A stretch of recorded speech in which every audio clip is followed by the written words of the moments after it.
In this video, I'm going to talk to you about phytic acid. Phytic acid is an anti-nutrient found in all seed products. That includes grains, beans, lentils, nuts. And the problem with phytic acid is it binds to nutrients not only in the seed itself, preventing the absorption of the nutrients in that seed, but also to other nutrients in your digestive system from other food you recently consumed, preventing the absorption of those nutrients as well. So, you may have heard claims that some grain or nut is high in whatever mineral. The problem is you may not necessarily be able to absorb that. It all depends on how you prepare the seed. So traditionally, people had prepared seed products by either removing the outer shell, then fermenting it, and the fermentation, could be anywhere between 1 day, 2 days, or even as long as 3 weeks. The other approach is soaking. So you soak the seed until it starts to sprout, and you'll see a little tail form. These processes help to eliminate or minimize the amount of this anti-nutrient, phytic acid, and in doing so, allow you to absorb the nutrients contained within that seed product. But I would say perhaps more concerning is the fact that these seed products, due to their phytic acid, can prevent you from absorbing the nutrients from other food that you recently ate. So a common example of this is the zinc contained in mushrooms. If you ate the mushroom by itself, you would absorb all of the zinc. But the moment you eat that mushroom with some bread, some beans, lentils, nuts, any of those seed products, the phytic acid in that seed product will bind to the zinc, preventing you from absorbing it, thereby creating a mineral deficiency. In some studies I've seen on this, the reduction in zinc absorption went from 100% of zinc absorption when you ate the mushroom by itself, all the way down to, if you only ate a small amount of these seed products, down to a 30% absorption. That means a 70% decrease in the amount of zinc absorbed. But if you ate a moderate amount of these seed products, your zinc absorption would go down to 0%. And some studies go one step further, and this is where it gets speculative. But they go one step further to claim that potentially it might even be pulling out the minerals that had previously been absorbed that are already in your bloodstream from previous meals. Because what you have to remember is your intestine's absorption of nutrients goes both ways. So, for example, if you fast and you don't eat for 2 weeks, you still produce poo. That's because as your body is creating waste product, that waste product has to be excreted. And the two main forms of excretion is urine and poo. So the vascular system around your intestine in that situation will transfer mass from within your body to the inside of your intestine, creating more poo, right? So in a similar way, the phytic acid might be pulling minerals from that vascular system to the inside of your intestine, so causing you to poop out minerals that were previously already in your body, in your bloodstream. That part is still a little bit controversial, but there's no controversy about phytic acid being an anti-nutrient, preventing the absorption of nutrients from food that you've recently eaten, from food that's presently in your digestive system. So one of the best ways to reverse tooth decay is to reduce the amount of phytic acid in your diet. So I'd like to recommend some practical approaches to this, right? I mean, you could go full out and say, okay, I want my teeth to heal as fast as possible. And in that case, you just straight up would not eat any grains, no rice, no bread, no pasta, no beans, no tofu, no nuts, no lentils. And that's going to guarantee that you have no exposure to this anti-nutrient. And for most people, that's going to result in some very fast healing of their teeth. However, teeth don't heal overnight. So I recommend you choose a diet that you can sustain for at least 6 months, right? And as such, what I would recommend is consider either reducing your consumption of these seed products by 50%. So if on a daily basis you're having 6 slices of bread, reduce that down to 2 or 3. That on its own is going to make a big difference. But the other thing you can do is do a bit of research into how those seed products were traditionally prepared thousands of years ago. Because all of those preparation methods tend to reduce significantly the amount of anti-nutrients, specifically phytic acid, as well as other plant toxins. A great example of this is when you use a matured sourdough,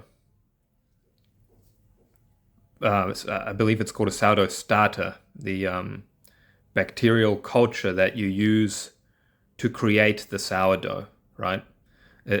After creating a few batches, the quality of this sourdough starter actually becomes higher. Its ability to remove the phytic acid actually improves as that sourdough starter matures. So by the time you get to the 3rd or 4th batch, you're able to reduce, provided I believe the minimum is something like a 2-day ferment. So if you ferment your bread for, say, about 2 days, you're going to be able to reduce, with a sourdough ferment, the amount of phytic acid by up to 98%. But the other thing that's really important, especially when it comes to grains, and this is what our ancestors did for thousands of years, In the case of grains, you want the majority of your grain consumption to be in the form that has had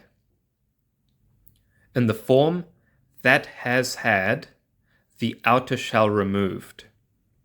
Yes, what I'm telling you is to minimize your exposure to whole grain. Whole grain goodness is a scam created by cereal companies. See, in the past, for thousands of years, our ancestors knew that whole grain was harmful. So they used to throw away 30 to 40% of the weight of the grain. These are people where the bulk of their diet came from bread. So if it wasn't absolutely necessary, they wouldn't be throwing away 30 to 40% of the weight of the product. But about 100 years ago, cereal companies decided to increase profit. They're just not going to throw away that 30 to 40% of the weight of the grain. So that way they can bring down their cost. And to sell it to you, they've told you it's full of nutrients. They've told you it's healthy. But what they haven't told you is that, if you measure the nutrients in the outer part of the grain, there are some minerals that are more highly concentrated in that portion of the grain. However, the majority of the phytic acid is contained in the outer part of the grain.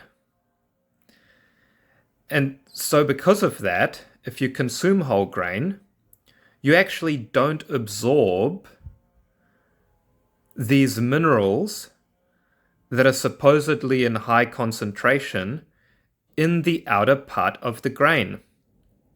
So whatever minerals they're telling you are highly concentrated in the outer part of the grain, it's unlikely that you are able to actually absorb those minerals. I would say almost a zero chance that you're going to absorb those minerals. In fact, not only are you not going to absorb those minerals, the phytic acid is going to prevent you from absorbing whatever other minerals are in your digestive system. It's a terrible thing. But what you have to remember too, from a profit perspective, is shelf life. Phytic acid is known as nature's preservative.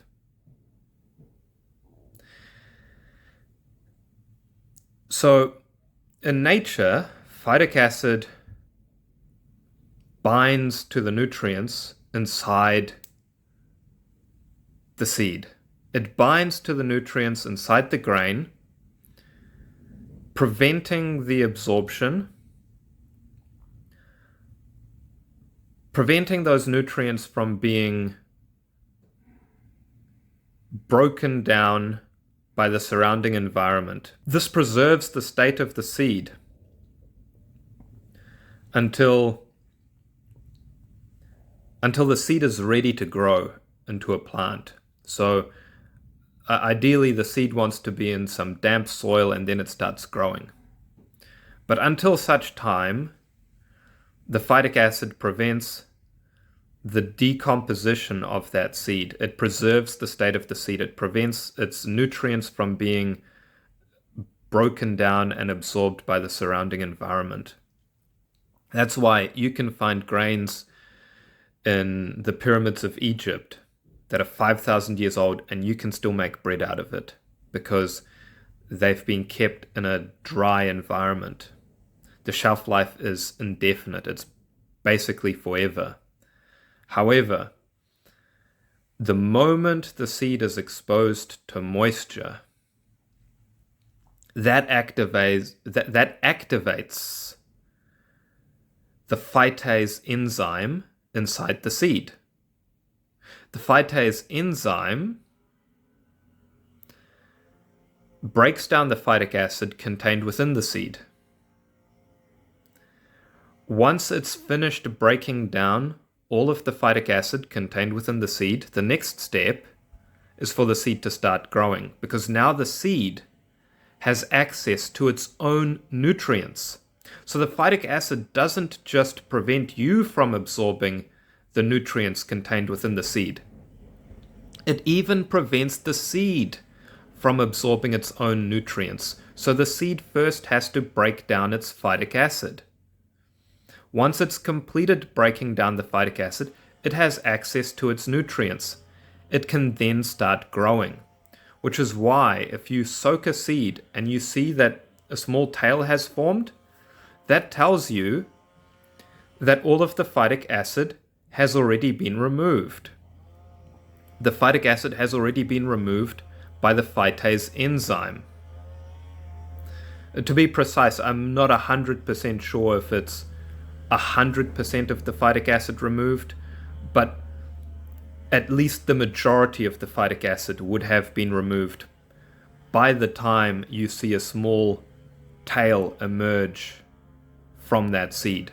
So the reason phytic acid increases shelf life is because, as I just mentioned,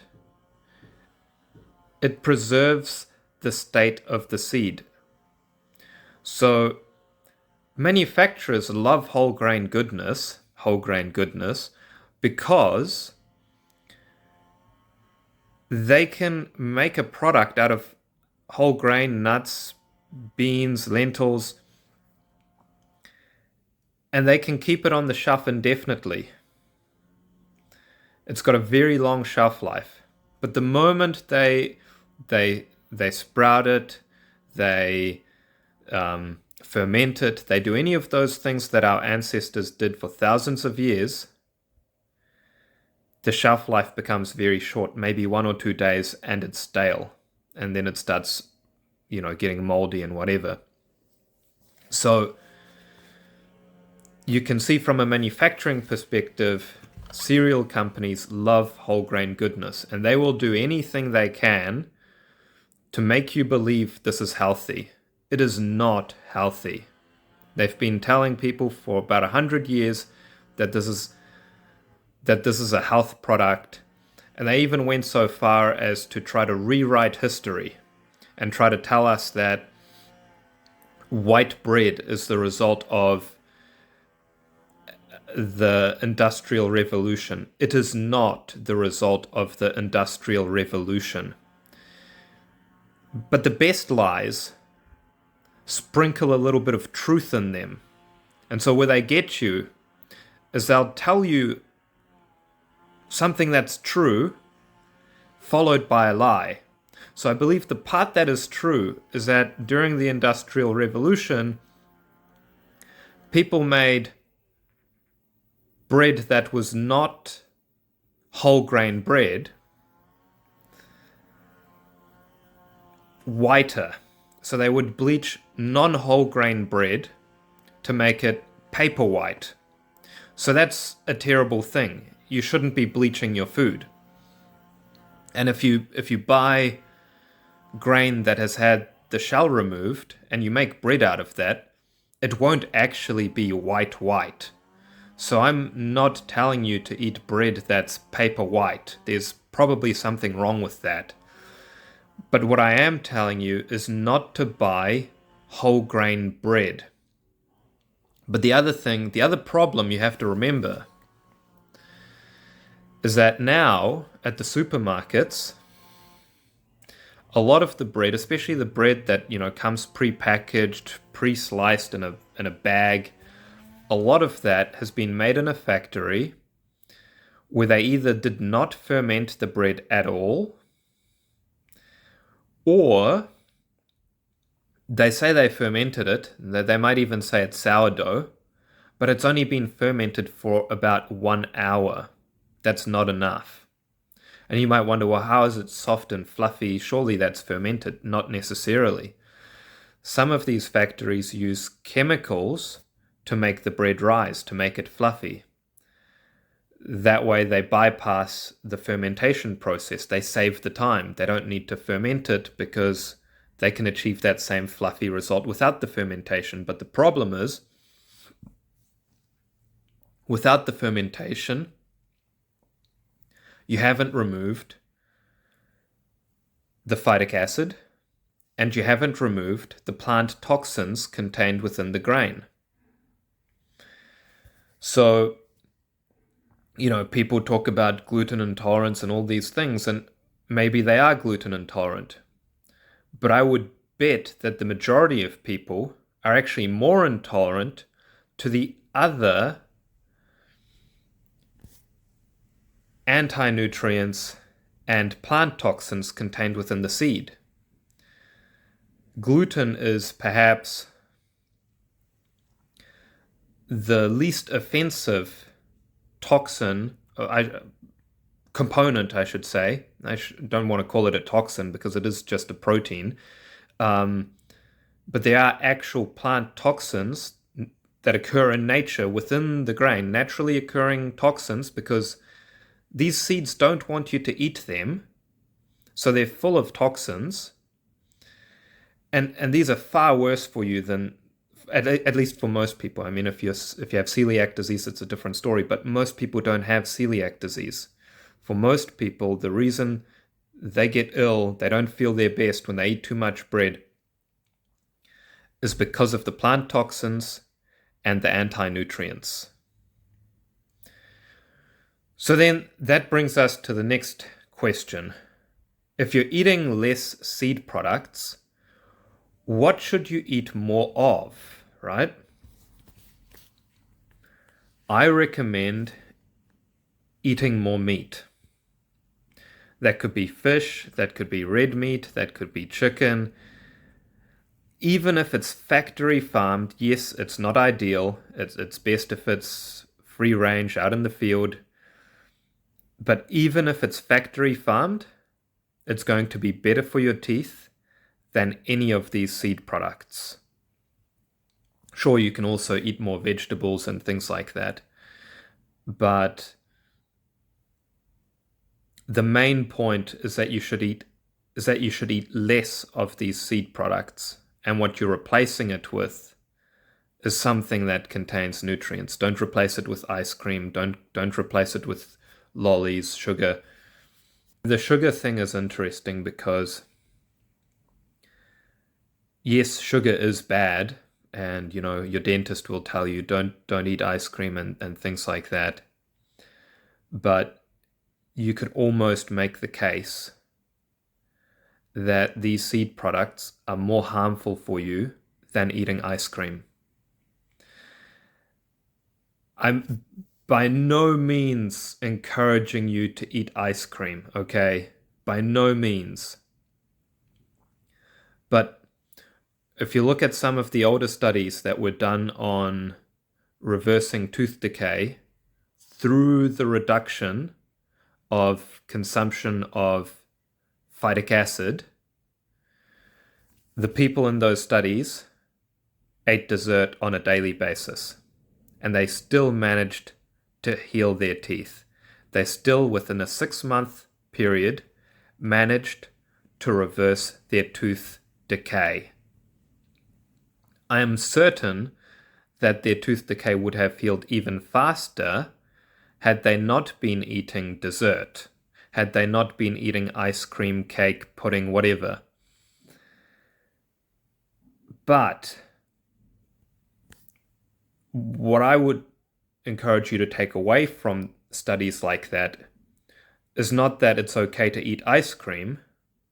It's that even on a diet which isn't perfect, your teeth can still heal. The main thing is reducing your exposure to phytic acid. Humans do not have the phytase enzyme in their digestive system. So humans are not able to remove phytic acid or break it down in our digestive system. However, other animals like cows, sheep, horses, rabbits, rats, mice, they contain the phytase enzyme in their digestive system. So they are able to consume these seed products in their raw, unprocessed form. And they are able to access the nutrients within that seed product. They have been consuming these seed products for millions of years. Humans, on the other hand, have only been consuming seed products since the end of the last major ice age, about 11,000 years ago, when humans first started farming plants. So humans haven't been consuming these food products very long at all. Furthermore, we've cheated nature to consume these seed products. We've always processed these seed products to make their nutrients more accessible. But in the last 100 years, we've forgotten our ancestral ways of correctly preparing these seed products.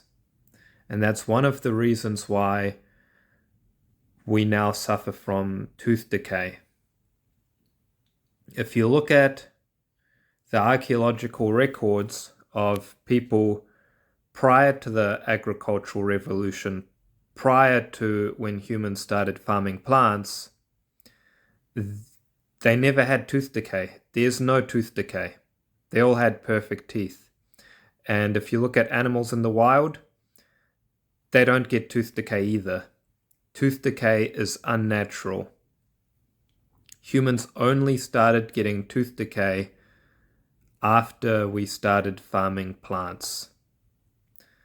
But eventually humans figured out how to mitigate the risk of consuming these plants through fermentation, removing the outer shell, sprouting, and so on. And thereafter we're able to reduce the amount of tooth decay. It still existed, but they were actually able to reduce it. And so if you look at people that grew up on their traditional diets, who live in remote places, even in places where they still consume plant products that have been farmed, typically they will have much lower rates of tooth decay than people who grow up in modern cities. And that's because they're preparing these seed products in a way that makes them less harmful. But the diet that had a 0 rate of tooth decay was the diet prior to the agricultural revolution. So when humans were just out there hunting animals, hunting and gathering, but the bulk of their diet was meat.